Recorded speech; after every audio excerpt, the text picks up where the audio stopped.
तव कथामृतं तप्तजीवनं कविभिरीडितं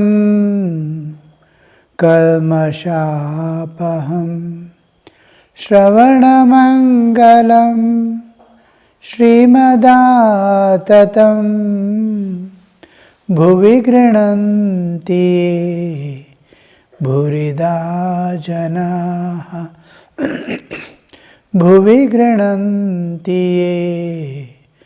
भूरिदा जनाः.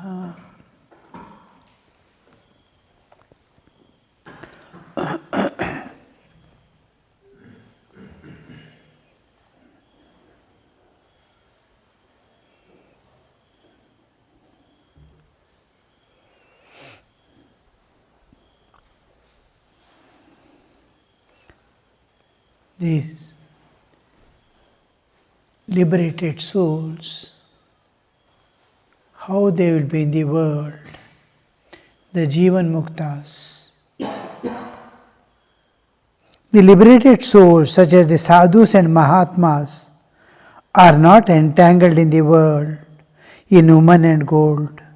Their minds are free from worldliness. Besides, they always meditate on the lotus feet of God. After having attained God, one thing they see is to see divine everywhere. In all beings, same Antaryamin, because he has seen the Antaryamin in himself as the all-pervading reality, as the Lord of the universe who pervades the entire universe and governs it through his own power, the Divine Mother. So he intimately knows the one who resides within me, whom I have transcended the nature. Having transcended the nature, I have seen him, I have talked to him, I have known him personally. He is there in every human heart, in the heart of every being, in all objects he pervades, in all sthavara, the plants and other lives, he exists. This awareness and this visualization, this knowledge always persists. So, where is the place for Kamini Kanchana? Where is the place for delusion? Where is the place for seeing a thing other than God? Everything is bliss-giving. He only last what remains with him is his heart and love. He pours the love on all beings equally, without differentiating. In his view, in his eyes, in his knowledge, in his understanding, all are manifestations of the divine. The one whom he loves, the one whom he was loving all the years before realization, and to whose feet he had dedicated himself, pledged himself, given himself, to the same feet he sees in all beings. So his Ishtadevata is there everywhere, pervading now the entire universe. So their minds are free from worldliness. Besides, they always meditate on the lotus feet of God. Meditation in the beginning is a spiritual exercise, a spiritual discipline by which we try to concentrate our mind, take the mind away from the world and worldliness, and keep the mind on God and try to meditate. Meditate is trying to merge our mind and senses in the object of our concentration, the meditation or contemplation. So we see meditation then and meditation now differ. Now it is a spontaneous awareness. He is merged, just like two lovers. They are aware, in each is merging in the awareness of the other. Like that, spontaneously, without calculating, without any efforts, there will be constant meditation. This is called Sahaja Samadhi. A part of a partial Sahaja Samadhi they will be experiencing. They will be constantly feeling the presence of the Divine, fully and actually living presence of God. And it is there. Why do we call feet of God? Because it is all pervading. Everywhere He has kept His feet. There is no place where His feet is not there. Means He is all pervading. That feet, Sahasra Shirsha Purusha, Sahasraksha, Sahasrapada, everywhere is His feet, everywhere is His eyes. That is, you cannot hide anything from Him. There is no place where He is not there. To say there is no place or an object in which His presence is not there, we say Sahasrapada. Everywhere is His feet, everywhere are His eyes. So this we see on that lotus feet, which pervades everything. Wherever you see, His presence is there. In whatever objects you see, His presence is there. So that presence, the feet of God, the pervasion, as if He is moving from one object to object, wherever your eyes goes, to wherever your understanding goes, there you will feel His presence. You, the last days of Chaitanya Mahaprabhu, you must see how they depict it. Very nice. Every grain he sees, there is Lord Krishna. He sees a stone, there is Krishna. A tree, a boy, everywhere, wherever his eyes goes, there Krishna is there. In every object, everywhere. So wherever you see, you will see the feet of the Lord. His presence you feel.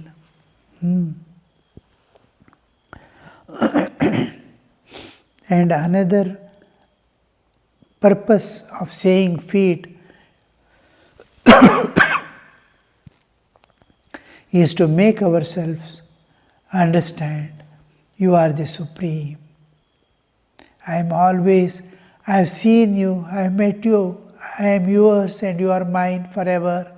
I have realized you, but still you are the Master, I am your child. That awareness constantly remains, I and you, in the bound eternal relationship, in the realm of the transcendental. You cannot imagine what it means. It's an ocean of bliss, peace and love without any feeling of duality. I see my Lord is ever one with me in every respect.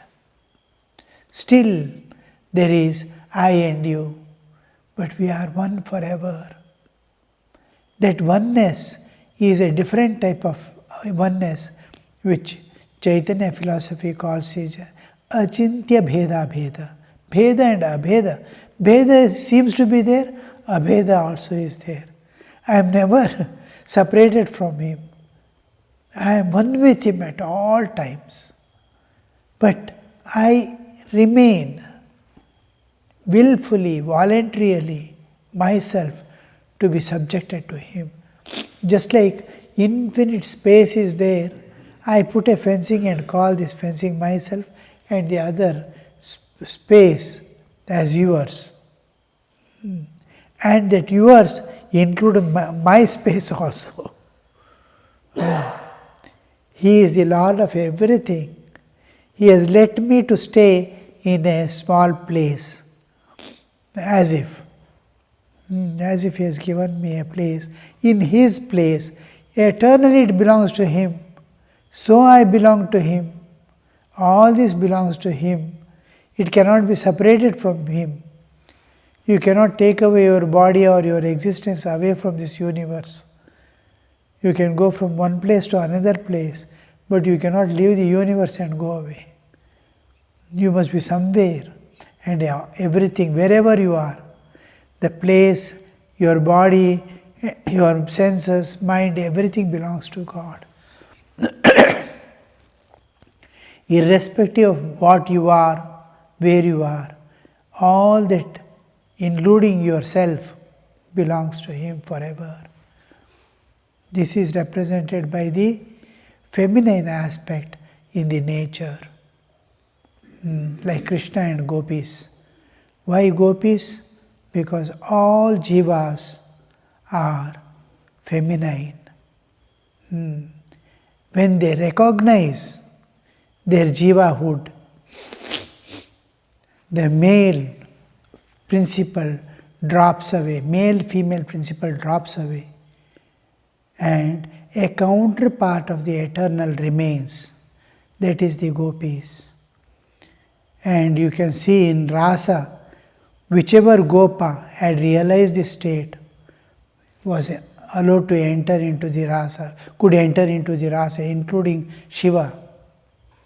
Shiva was the only person whom we imagine are supposed to take him as the male principle. But he alone could enter into the rasa with all the gopis. And all gopas who could identify themselves with the Lord as his counterpart could enter into the rasa. They were all gopis. And still behind, if you go to the root, so many devatas wanted to take part in the Leela. And you see them coming down as gopas and gopis of Vrindavan. And the whole Leela takes place, mind you, where before Krishna could enter into the adolescence. At the age of 11, he leaves Vrindavan and goes off, never to meet again. His dharma samsthapana, his path giving is over, his explanation is over, his body, the awareness, how he destroys the awareness, bodily awareness, and gives them mukti, is also shown. The spotless love by which a jiva attains God was also revealed, and finally you see him entering into the great war of dharma samsthapana. So after 11, there will be only one occasion for him in some ceremonial bath in a river. The gopis had come there and they see each other. Otherwise, by the time he leaves Vrindavan, he gives him the knowledge. He is ever in everyone. We must realize that we are all gopis, whether we have a male body or female body. We are eternally. The Radha represents all the jivas together. She is not an individual, not even a wife or a female being. She is a representative of all the jivas in which the Lord resides forever. So, when he left Vrindavan, it's like a boy who is 5th or 6th standard boy of present days. Present days means of those days. Just 11 years. Before that, he does all the Leela of Vrindavan and reveals himself in various ways, his Purnavataratva of killing the demons and all that. A human being, that to a child, which cannot do, was displayed. There we see the Purnavataratva of Sri Krishna. And then including Govardhana Parvata lifting.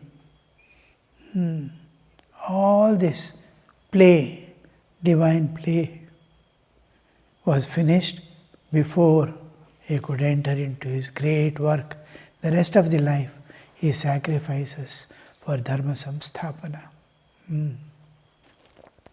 That we see, and all the things, we must remember the realized state, because Ramakrishna is telling here what will be the state of, they will be constantly thinking of, meditating upon. Thinking and meditation has now their state after realization will be no more thinking, no more imagining, no more delusion, no more illusion. There is a constant, unbroken flow of the existence, individual existence, into the absolute existence. And the power of absolute existence constantly flowing in the individual existence. The constant flow of Shakti in the individual existence. The Chaitanya and Chit Shakti.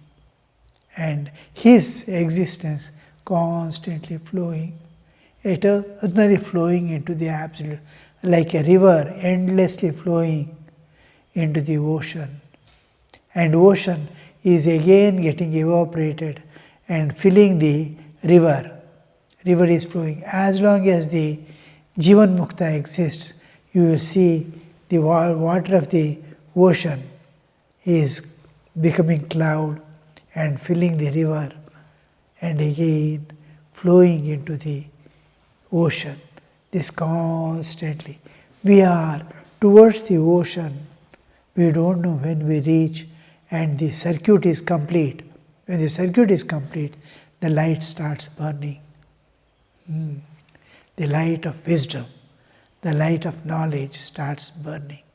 Otherwise there is a breakage. We don't know when we came into the creation, but we are moving towards the source back. We are taking many, many lives to pass through to reach that state of eternal existence from whence we came into this relative existence. Suppose a net has been cast into a lake. Some fish are so clever that they are never caught in the net. They are like ever free. Naradadi, the realized souls, the Jivan Muktas, the Nitya Siddhas, the Chiranjeevis, the Prakriti Lena Purushas. These are all beyond the laws of nature. But most of the fish are entangled in the net. Some of them try to free themselves from it. They are like those who seek liberation. But not all the fish that struggle succeed. A very few do jump out of the net, making a big splash in water. This is an important part, that why do all not get released, though they seek, is because of the back pull. We have certain attachments to the world which we are not able to snap off, break it off and go forward. You see how many people come to the ashrama, ask them just to stay for a week. They feel restless. No, how can I do that?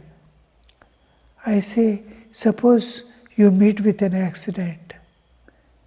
You are hospitalized. What will you do? Will you ask the same question? How can I remain? Ask them to stay for a single day. They find it difficult. They say, no, I cannot. How much they are bound. You bring whole your family and stay here for a day. It's not possible, they say. So many options in life that day will never come again. That they are able to. And this is what makes them not to be able to. There is opportunity. The net is cast and there is a way to go out, but they don't want to go out. They are not asked to renounce forever, just to stay for a day or two. Totally think of God. Go back and attend to your duties of life. But very difficult they find. By chance they come also and stay here. All their presence and mind will be there. I am here physically, my mind is there with my family and friends. Similarly, if this happens reverse way, it would be wonderful. I am in the world, but mentally I am in the ashrama. I am at the feet of God. I am with my eternal companion. If that comes to that state, they are like ever free. They are not caught in the mesh of the Maya. A very few jump out, making a big splash in water. Then the fisherman shouts out, "Look, there goes a big one." But most of the fish caught in the net cannot escape, nor do they make any efforts to get out. On the contrary, they burrow into the mud with the net in their mouth and lie there quietly, thinking, "We need not fear any more. We are quite safe here." We see this world, everybody holding on to family, friends, property with such a grip, and with that they live. They think that it will come to them eternally. We are ready to give up God, but not the grip on the property and attachments. There is no harm in keeping money and family, wealth and family, but attachment should not be there. I cannot live without it, should not come. All that belongs to God. It is His, whether it is with me or elsewhere. According to my karmic load, He has kept it with me. It is there. I am not going to take with me. Nor when I am sick or fallen ill or old age comes, it is not going to help me in any way. So this is His forever. Just I am as a custodian, I am looking after to be handed over back to Him. When it is with me also, it belongs to Him. And when I go away, also it belongs to Him. It belongs to this world and remains with the world. This aware and understanding that detachment in all things around and na nibadhyate, having moved with the senses in amidst the sense objects, he is free. So this is what Sri Krishna expects. You need not run away, leaving anything.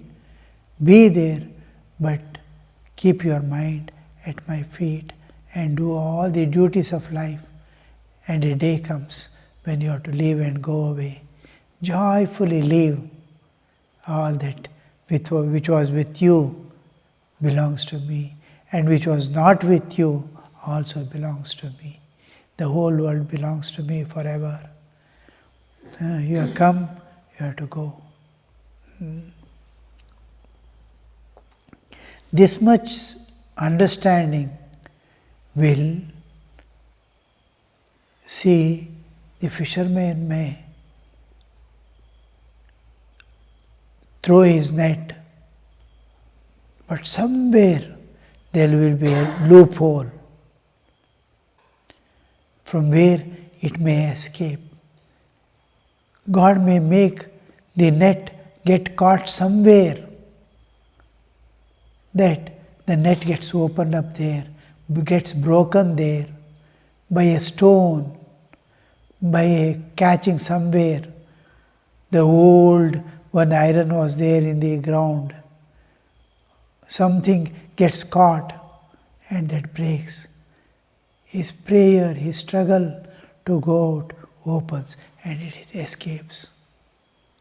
The escaping is possible if divine interference is there, even when the net is totally closed and he starts pulling it out. Even then, there is a grace of God which can work magic that it opens up somewhere, and a few fishes who are struggling to go out may go away.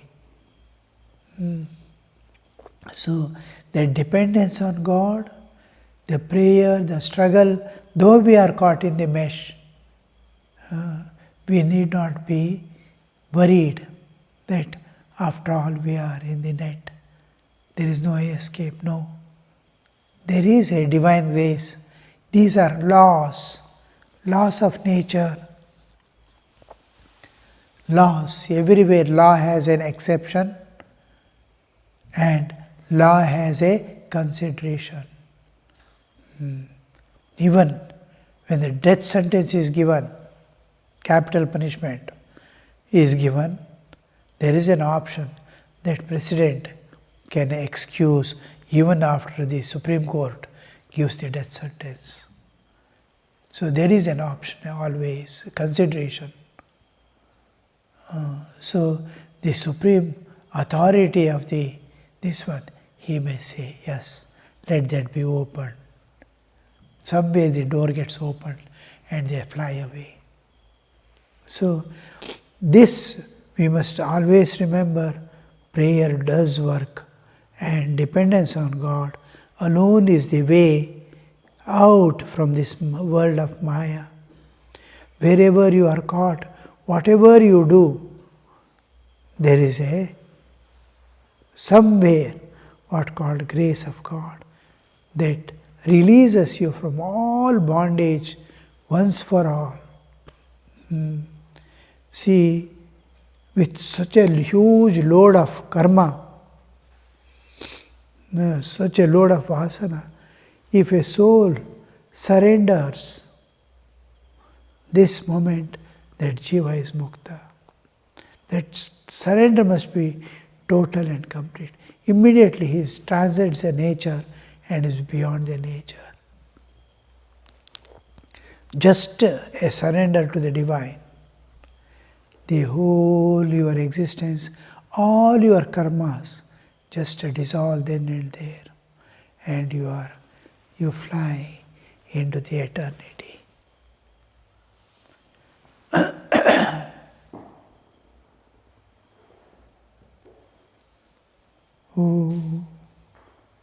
Shanti Shanti Shanti Hari Om Tat Sat Shri Ramakrishna Arpanamastu.